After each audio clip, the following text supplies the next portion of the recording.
ሰላም ጤና ይስጥልን የጣና ቲቪ ተከታታይ ቤተሰቦቻችን እነሆ የሰዓቱን የጣቢያችን ዜና መረጃና ዜና ትንታኔዎችን ይዘንላችሁ ቀርበናል። አክብሮታዊ ግብዣችንን እያስቀደምን በቅድሚያም አበይቶቹን እናቀርብላችኋለን። የፋኖ ኃይሎች ቦሎ ቤተ አማራ ወልዲያ ዙሪያ አዳዲስ የውጊያ ግንባሮችን ከፍተዋል። በአገዛዙ ኃይል ላይ በፈጸሙት ስቦ መምታት ድል ቀንቷቸዋል። በሌላ በኩል በቅርቡ ውህደቱን ያወጀው የጎንደር ፋኖ በመጨረሻም ቀጣዩን ወሳኝ የትግል ምዕራፍ የሚመሩትን ቁልፍ አመራሮች በዝርዝር ይፋ አድርጓል። ቀዳሚ የግንባር መረጃዎቻችን ናቸው። በአዲስ አበባ ጉዳይ ብልጽግና ለሁለት ተከፈለ። ሆዲዶች አዲስ አበባን ሙሉ ለሙሉ ለመዋጥ የመጨረሻውን ግብግብ በማድረግ በሀገራዊ ምክክር ተብየው ማጠናቀቂያ ላይ የጠቅላላ ፕሮጀክቱን ይፋ አድርገዋል። ብልጽግናን ለሁለት የከፈለው የአዲስ አበባ ዕጣ ፈንታ ምንድነው ስንል የውስጥ መረጃዎችን ፈትሸናል። በዝርዝር ይደመጣል። በመናንያን ላይ እጅን ማንሳት በእግዚአብሔር ዘንድ የተከለከለ በታሪክ ፊትም የሚያሳፍር ድርጊት ነው። ይህንን ያሉት ብፁዕ ወቅዱስ አቡነ ማትያስ ናቸው። ብፁዕነታቸው አገዛዙ በገዳማውያን ላይ የፈጸመውን የድሮን ጥቃት አውግዘዋል። ከድሮን ጥቃት የተረፉት መነኮሳት ደግሞ ተሰደዋል። ሰዓቱን ጠብቆ ወደ እናንተ ይደርሳል። ፈተና ላይ ብንሆንም ሴራውን እያከሸፍነው ነው። ይህንን የተናገሩት የብልጽግናው ኢታማዦር ብርሃኑ ጁላ ናቸው። ኢታማዦሩ አዲስ ባሰሙት የጦርነት ነጋሪት ጉሰማ ስርዓቱ ፈተና ላይ መውደቁን አምነዋል። ለሰዓቱ የመረጥንላችሁ ዜና ትንታኔያችን ነው። እነዚህና ሌሎችን ይዘናል። አሁን ወደ ዝርዝር መረጃዎቹ እናመራለን። የፋኖ ኃይሎች ቦሎ ቤተ አማራ በአገዛዙ ኃይል ላይ በፈጸሙት ስቦ መምታት ድል ቀንቷቸዋል። በሌላ በኩል የአፋብን ጎንደር ጠቅላይ ግዛት በላይ እዝ ቀጣዩን ወሳኝ የትግል ምዕራፍ የሚመሩትን ቁልፍ አመራሮች በዝርዝር ይፋ አድርጓል። በፋኖ ኃይሎችና በአገዛዙ ጦር መካከል የሚካሄደው ውጊያ ዛሬም ተጠናክሮ እንደቀጠለ ነው። በተለይም ቦሎ ቤተ አማራ ወልዲያ ከተማ ዙሪያ ጠንካራ የውጊያ ግንባሮች መከፈታቸውን ከፋኖ ምንጮች ሰምተናል። የፋኖ ኃይሎች ቦሎ ቤተ አማራ ቀጠና መነሻውን ዳውንትና ተረፌ አካባቢ አድርጎም ወደ ወልዲያ ሳንቃ በተንቀሳቀሰው ያገዛዙ ወታደራዊ ኃይል ላይ በወሰዱት እርምጃ ከፍተኛ ሰብአዊ ኪሳራ ማድረሳቸው ተሰምቷል። እንደ ፋኖ ምንጮች መረጃ ያገዛዙ ጦር ባፋብን ሚኒሊክ ዕዝ 101ኛ ኮር አርበኞች ቀለበት ውስጥ ገብቶ ብርቱ የጸረ ማጥቃት እርምጃ ተወስዶበት ቁጥሩ በውል ያልታወቀ ነገር ግን በርካታ የተባለ ጦሩ ሙትና ቆስለኛ ሆኖበታል። ከዚህ የጸረ ማጥቃት ውጊያ ጋር ተያይዞ ያገዛዙ ጦር ከእንቅስቃሴው መገታቱ ነው የታወቀው። ያገዛዙ የ61ኛ ክፍለ ጦር በተለያዩ አቅጣጫዎች ማለትም ከቀይ ዋሻ ወደ ቀያምባ፣ ጃርሳና ገዱ አካባቢዎች የተንቀሳቀሰ ሲሆን የፋኖ ኃይሎች ያገዛዙን ጦር ስበው በማስገባትና በመክበብ ብርቱ ጥቃት ከፍተውበታል። በዚህም አገዛዙ ራሱ አቅዶበት በመጣው ውጊያ የበላይነቱን ተነጥቆ ከባድ ኪሳራ ተከናንቦ ሞትና ቁስለኛውን በቅጡ ሳይሰበስብ ወደ ኋላ ለማፈግፈግ መገደዱ በግንባር መረጃው ላይ ተመላክቷል። ይህ በእንዲህ እንዳለ የአማራ ፋኖ ብሔራዊ ንቅናቄ ጎንደር ጠቅላይ ግዛት በላይ ዘለቀ ዕዝ የአመራር ምደባ ማድረጉን አሳወቀም። የቀድሞዎቹ ሁለት ዕዝ አመራሮች በጋራ በአካል በመገናኘት ባካሄዱት የአንድነት ጉባኤ የተዋሃደው የጎንደር ጠቅላይ ግዛት በላይ ዕዝ የአመራር ምደባውን አጠናቋል። በዚህ የአመራር ምደባ መሰረት የሰብሳቢውን ቦታ አርበኛ ዮሐንስ ንጉሱና አርበኛ በየቀናው ለ3 ወራት ያክልም በጥምረት ይመሩታል። ከሁለቱ አርበኞች በተጨማሪ የተመደቡ በሁሉም የስራ አስፈጻሚ ቦታዎች ላይ የአመራር ምደባ መደረጉን ዕዙ ለጣቢያችን በላከው ማብራሪያ ላይ ተመላክቷል። በአዲስ አበባ ጉዳይ ብልጽግና ለሁለት ተከፈለ። የብልጽግና ስልጣን ማራዘሚያው አገራዊ ምክክር ጉባኤ በ11ኛው ቀን ውሎ በንዑስ ቡድን ደረጃ ሲደረጉ የነበሩ ምክክሮችን ማጠናቀቁን የምክክር ኮሚሽኑ ሲያሳውቅም ከሆዲድ ፍላጎት አኳያ የአዲስ አበባ ዕጣ ፈንታም አብሮ ታውቋል። ለአዲስ አበባ ቀረቡ የተባሉት በተለይም ሁለት አማራጮች ገዢውን ፓርቲ ብልጽግናን ለሁለት ከፍለውታል ነው የተባለው። በንዑስ ቡድን ደረጃ በተካሄዱ የሰነድ ዝግጅት ሂደቶች ውስጥ ለአዲስ አበባ ከቀረቡት 4 የህጋዊ አቋም አማራጮች መካከል ሁለቱ ሚዛን መድፋታቸውን በጉዳዩ ላይ ተጨማሪ ዘገባ የሰራው ዋዜማ ራዲዮ አረጋግጧል። ለአዲስ አበባ የቀረበው አማራጭ አዲስ አበባ ሲቲ ስቴት ወይንም ራስ ገዝ ትሁን፣ የፌዴራል አካል ትሁን፣ ራሷን የቻለች ክልል ትሁን እና የኦሮሚያ አካል ትሁን የሚል ሲሆን የሆዲድ ብልጽግና ፍላጎት ከተማዋን መጠቅለል ስለመሆኑ በመረጃው ላይ ተመላክቷል። የፌዴራል ከተሞች የሚል ርዕስ በተሰጠው አጀንዳ ቁጥር 3 ውስጥ በንዑስ አጀንዳነት የቀረበው የአዲስ አበባ ህጋዊ አቋም ጉዳይ የሞቀ የሀሳብ ልውውጥ ከተካሄደባቸው ጉዳዮች አንዱ መሆኑን የገለጹት ምንጮችም አገራዊ የምክክር ኮሚሽን ለምክክር ሂደቱ ባቀረበው የሀገራዊ ምክክር አጀንዳዎች የውይይት መሪ ጥያቄዎች ሰነድ መሰረት ከቀረቡት 4 አማራጮች መካከል ሲቲ ስቴት ወይንም ራስ ገዝ የፌዴራል አካልና የኦሮሚያ ክልል የሚሉት አማራጮች ድጋፍና ተቃውሞ አስተናግደዋል የተባለው አዲስ አበባ ራስ ገዝ ትሁን የሚል አቋም ይዘው የነበሩ ተመካካሪዎች ከተማዋ የፌዴራል አካል ትሁን የሚለውን አማራጭ ከመያዛቸው ጋር ተያይዞ ምክክሩ ያለበት አሁናዊ ሂደት ምክረ ሀሳቦች ላይ ድምጽ የሚሰጥበት ካለመሆኑ ጋር ተያይዞ ሁለቱ አማራጮች ወደ ቀጣዩ ምዕራፍ መሸጋገራቸው ታውቋል። በአዲስ አበባ ህጋዊ አቋም ዙሪያ እነማን የትኛውን አቋም ያዙ የሚለው ጉዳይ በምክክር ሂደቱ አነጋጋሪ ከሆኑ ጉዳዮች አንዱ ሲሆን ገዢውን ብልጽግና ፓርቲ ወክለው በምክክሩ ላይ እየተሳተፉ የሚገኙ ተመካካሪዎች በመጨረሻም በጉዳዩ ላይ አንድ መሆን አልቻሉም ተብሏል። እንደ መረጃው ምንጮች በምክክር ኮሚሽኑ በየደረጃው በ10፣ 50፣ 250፣ 500 ተሳታፊዎች የተዋቀሩ ቡድኖች እየሆኑ በሂደት ውይይት ሲያደርጉ የቆየ ቢሆንም የአዲስ አበባ ጉዳይ 50 ቡድኖች ውይይት አድርገው መጨረሻ በተሰጠ ድምጽ የፌዴራል አካል ትሁን የሚል ድምጽ አሸናፊ መሆኑ ኦህዴድን አስቆጥቷል የተባለው። ሆኖም የሚሉት የመረጃው ምንጮች ኦህዴድ በ50 ቡድኖች ውይይትና ድምጽ አሰጣጥ አዲስ አበባ የኦሮሚያ ትሆን የጋራ ጥቅም የተባሉት ውድቅ ተደርጎ አዲስ አበባ የፌዴራል አካል ነች የሚል ብልጫ ሲወሰድበትም በቀጣይ 500 ሰዎች በሚወያዩበት ድምጽ ሊያሰጥ ነው ብለዋል። እንዳካሄዱ 50 ተሳታፊዎች በሚወያዩበት አንድ ጉዳይ ካለፈ አለፈ ከወደቀ ወደቀ ነው የሚሉት የመረጃው ምንጮች ኦህዴድ ግን በ50 ተሳታፊዎች በተዋቀሩ ቡድኖች የወደቀበትን አዲስ አበባን የመዋጥ ሐሳብ በ500 አስመርጣለሁ ብሏል። በምክክሩ ስም ከኦህዴድ ወገን በርካታ ተወያዮች እንዲገቡ የተደረገው እጅ እንዲያወጡ ለማድረግ እንደሆነም ምንጮቹ አክለዋል። ኦህዴድ በ500 ቡድኖች ድምጽ ማሰጠት የፈለገው አማራጭ አዲስ አበባ የኦሮሚያና የፌዴራል የሚሉትን ሁለት አማራጮች ብቻ እንደሆነ ታውቋል። በቀጣይ ካላለፈለት ደግሞ ብቻውን አዲስ አበባ የኦሮሚያ አካል ትሆን የሚለውን ብቻ ለምርጫ ሊያቀርበው ይችላል ብለዋል ምንጮቹ። ምክክር ኮሚሽኑም ለዚህ የኦህዴድ ማጭበርበሪያ የሆነች አዲስ አበባ ህግ ሊያወጣለት ይችላል ሲሉ ስጋታቸውን ያክላሉ። የሆነው ሆኖ በአሁኑ ሰዓት ገዢው ብልጽግና ፓርቲ በአዲስ አበባ እጣ ፈንታ ጉዳይ ለሁለት መከፈሉ ተረጋግጧል።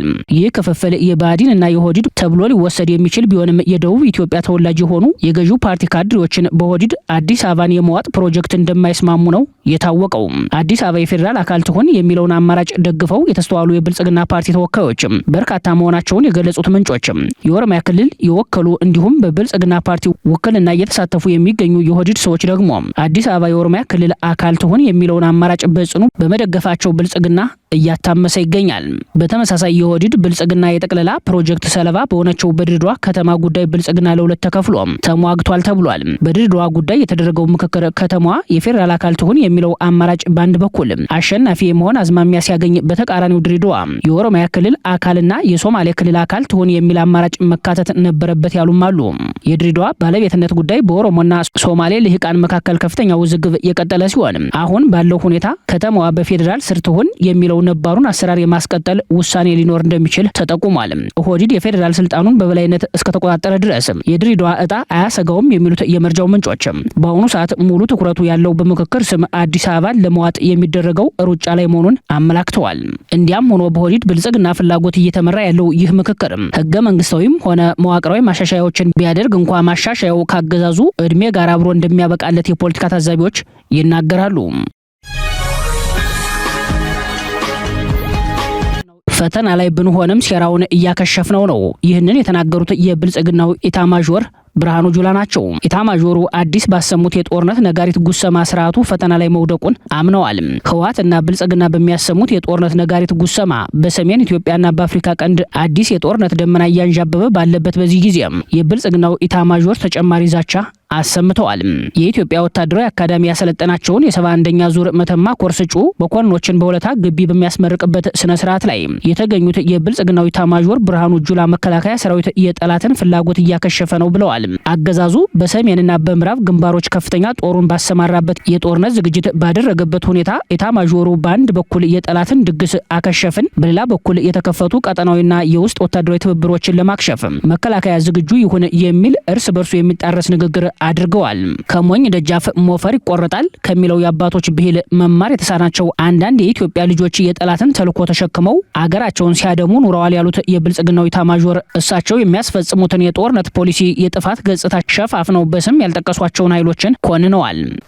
ከሞኝ ደጃፍ ሞፈር ይቆረጣል፣ በሞኝ እጅ የዘንዶ ጉድጓድ ይለካል ብለው አባቶቻችን ካስጨበጡን ብሂል መማር የተሳናቸው የኢትዮጵያ ልጆች የጠላትን ተልዕኮ ተሸክመው አገራችንን ሲያደሙ ኖረዋል። እነሱ አልበቃ ብሏቸው ዛሬም አይን ባወጣ ባንዳነት ከጠላት ጋር እየሰሩ አገራቸው ብትፈርስ ግድ በማይሰጣቸው ደረጃ ተረባርበዋል።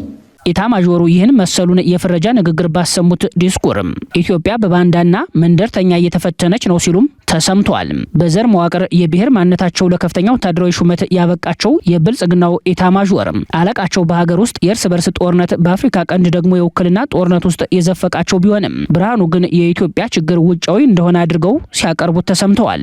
በሰሜን ኢትዮጵያና በምዕራብ ኢትዮጵያ ግንባሮች ከፍተኛ ጦር ተሰማርቶ ጦርነቱ በማንኛውም ሰዓት ይቀሰቀሳል የሚል ስጋት በተፈጠረበት ሁኔታ የህወሓት አመራሮች በትግራይ ክልል ከተሞች የጦርነት ቅስቀሳዎች ከማድረግ ትይዩ ጦር ባሰማሩበት ሁኔታ በተመሳሳይ የህወሓት የጦር አጋር የሱዳኑ ጀነራል አልቡርሃን እንዲሁም የኤርትራው ፕሬዝዳንት ኢሳያስ አፈወርቂ ከህወሓት ጋር አዲስ ወታደራዊ ጥምረት መስርተዋል የሚል ተከታታይ መረጃዎችና ክሶች እየተሰሙ ባሉበት ሁኔታ የብልጽግናው ኢታማዦር ያደረጉት ንግግር ያለቃቸውን የዘወትር የጦርነት ፖሊሲ አቋም ያንጸባረቀ ሆኗል።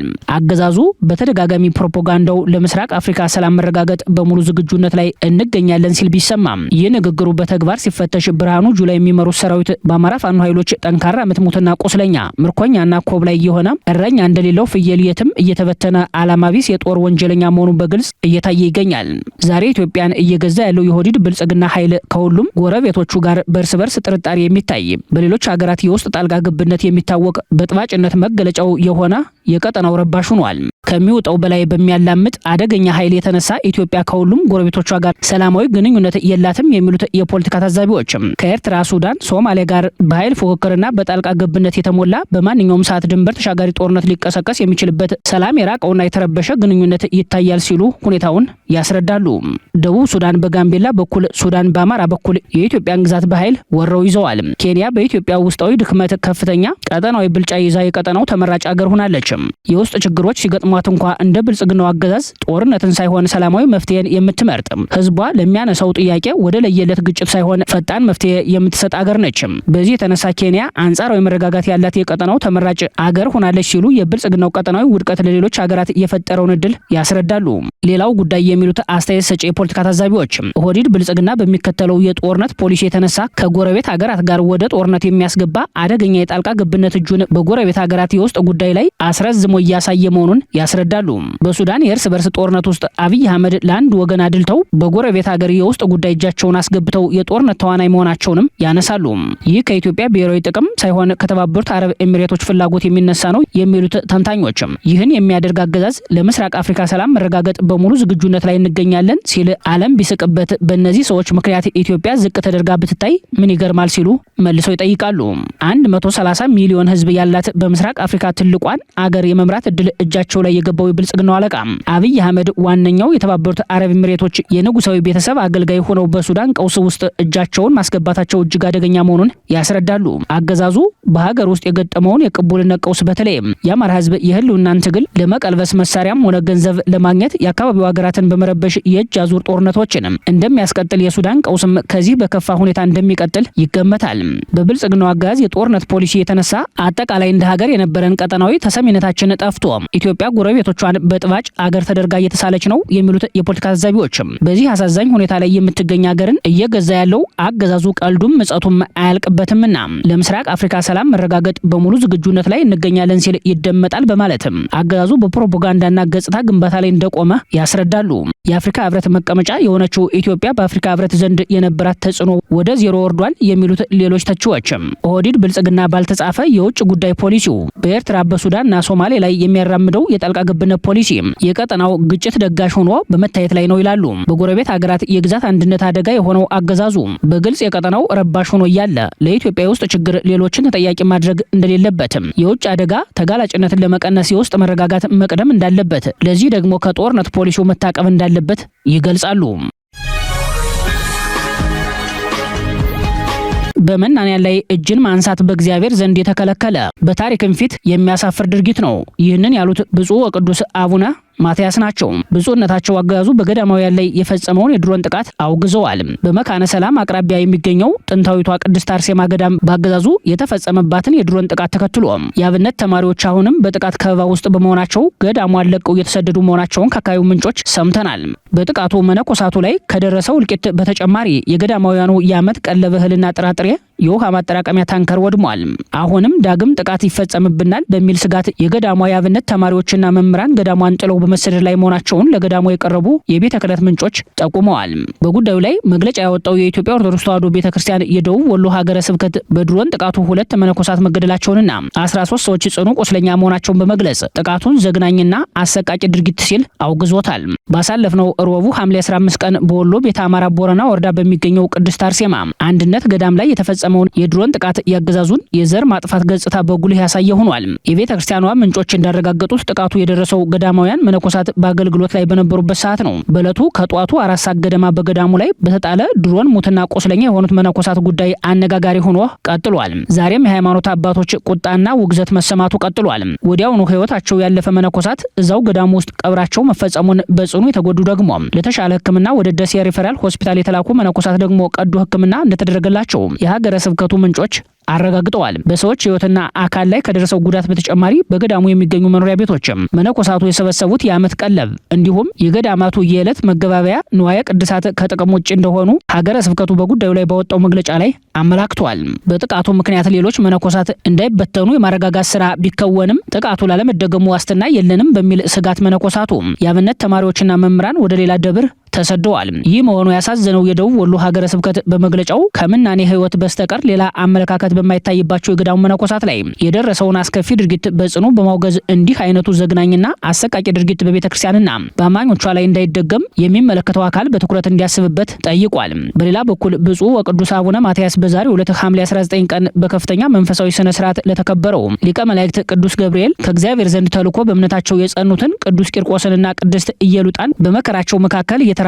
የእሳቱን ነበልባል እንደ ክረምት ውሃ ላቀዘቀዘበትም በእግዚአብሔር ቃል ኪዳን የታመኑትንም እስከ ሰማዕትነት ፍጻሜ ድረስ የሚያጽናና መሆኑን ለምንዘክርበት ታላቅ በዓል እንኳን አደረሳችሁ ካሉ በኋላ ያገዛዙን ጥቃት አውግዘዋል። የኢትዮጵያ ኦርቶዶክስ ተዋሕዶ ቤተክርስቲያን ከዘመነ ሐዋርያት ጀምሮ የወንጌልን ብርሃን በማብራትም የሰላምን መንገድ በማስተማር ፍትህን በማጽናት የተጨነቁትንም በማጽናናትም ህዝብንና ሀገርን እየደገፈች የኖረች ናት ያሉት ቅዱስነታቸው በዚህ ቅዱስ ተልእኮ ውስጥ ባሉት መነኮሳት ላይ የተፈጸመውን ጥቃት አውግዘዋል። ቅዱስነታቸው መናንያን ዓለምንና ከዓለም የሚገኘውን ጊዜያዊ ክብር፣ ጥቅም፣ ምቾትና የመሳሰሉትን በፈቃዳቸው ትተው በየገዳማቱ በባታቸው በጾም በጸሎት ተወስነው ህይወታቸውን በትህትና ለእግዚአብሔር በመስጠት ስለ ራሳቸው ብቻ ሳይሆን ስለ ሀገር፣ ስለ ህዝብ፣ ስለ ሰላምና ስለ ዓለም ደህንነት በመዓልትና በሌሊት የሚጸልዩ የምድራችን በረከቶች ናቸው ብለዋል።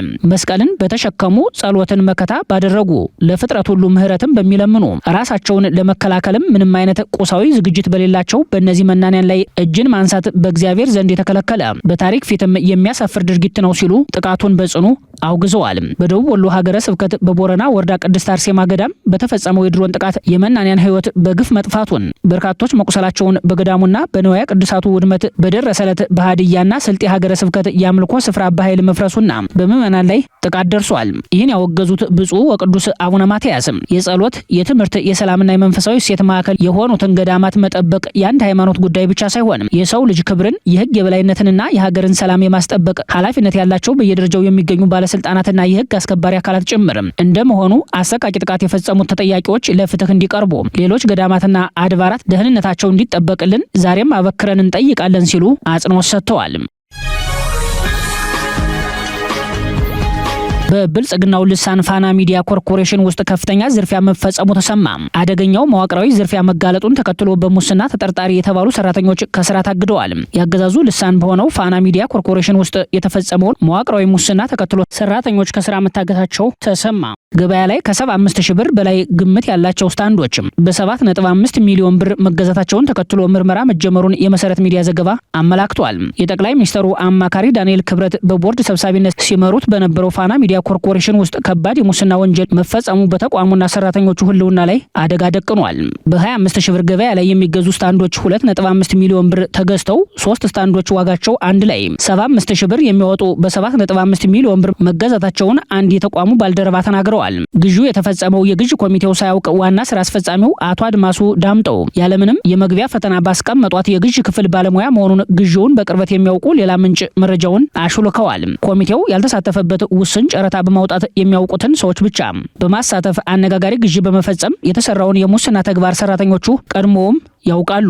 ሰራተኞቹ የውስጥ ኦዲተሮች የ75000 ብር ዕቃ በ7.5 ሚሊዮን ብር መገዛቱን ያረጋገጡ ሲሆን ዋና ስራ አስፈጻሚው ወንጀሉ እንዲሸፈን ኦዲተሮችን አስጠንቅቀዋል ተብሏል። የጠቅላይ ሚኒስትሩ ቅርብ የተቋሙ ምክትል ስራ አስፈጻሚ ሆነው የተሾሙ ግለሰብ የዝርፊያው አካል መሆናቸው ሰራተኞቹን አስደንግጧል። በተቋሙ ውስጥ የተዘረጋው መዋቅራዊ ሙስና ድርጅቱን ሙሉ በሚባል ደረጃ በማድከሙ ምክንያት ሰራተኞች የእርከን እድገት፣ ቦነስ እና ሌሎች ተያያዥ ጥቅማ ጥቅሞች እንደተቋረጠባቸው ገልጸዋል። ከዚህ ቀደም ከ5 ሚሊዮን ብር በላይ የማያወጣው የፋና ላምሮት የስቱዲዮ ግንባታ በ100 ሚሊዮን ብር መከናወኑና ታብሌቶች፣ ፓወር ባንኮችና ሌሎች መዘረፋቸው ይታወሳል። በቅርቡ የተሾሙት አዲሱ ስራ አስፈጻሚ ወደ ስራ በገቡ በሳምንት ውስጥ ምርመራ ተጀምሯል የተባለው ከዚህ ጋር ተያይዞ በዝርፊያ የተጠረጠሩት ላይ ከስራ ማገድን ጨምሮ እርምጃ መወሰዱ በመረጃው ላይ ተመላክቷል። ከ75 ሚሊዮን ብር በላይ ከወጣለት የዕቃ ግዥ ጋር ተያይዞ የፋና ሚዲያ ግዥ ባለሙያዋና የአይቲ ዘርፍ ዳይሬክተር ወደ ተቋሙ ግቢ እንዳይገቡ ሲታገዱ ከዚሁ ጋር በተያያዘ ሌሎች 2 ሰዎች ተጠርጥረው ከስራ ታግደዋል።